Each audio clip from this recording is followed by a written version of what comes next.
टिक news. Suheldev समाज party की बात करेंगे तो यहाँ पर सुहेलदेव समाजवादी पार्टी के मुखिया और प्रमुख सुबह सपा प्रमुख ओम प्रकाश राजभर ने एक बहुत ही चौंकाने वाला बयान दिया। उनका कहना है कि प्रसपा का सपा में विलय हुआ है क्योंकि सपा का विलय बीजेपी में होने जा रहा है।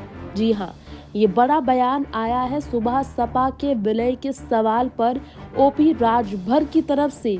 बीजेपी में सुबह सपा नहीं, सपा के विलय पर उन्होंने बयान दिया। कहा शिवपाल के सहारे सपा का विलय बीजेपी में होने जा रहा है।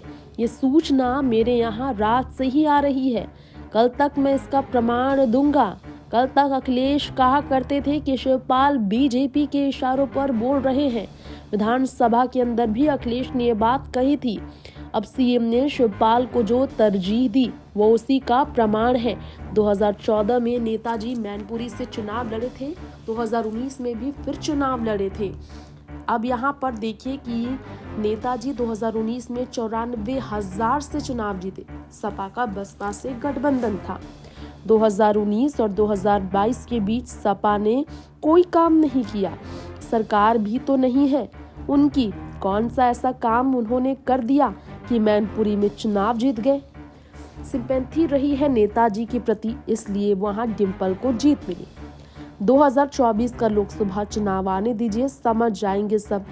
वह भी समझ जाएंगे कि राजभर क्या है। मैनपुरी में मैंने प्रत्याशी हटाया नहीं, मेरे पार्टी का पर्चा खारिज हुआ।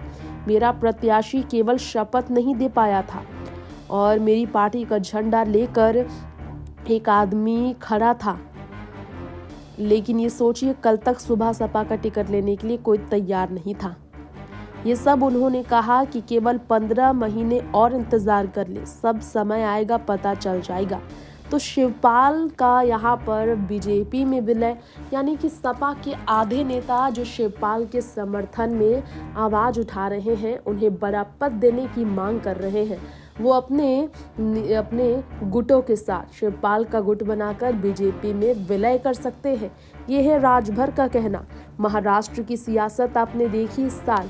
पूर्व अघाड़ी सरकार को गिराने में शिवसेना के ही नेता एकनाथ का हाथ था, जो अपने 40 विधायकों के साथ मिलकर बीजेपी से गठबंधन कर नई सरकार बनाने में कामयाब हुई।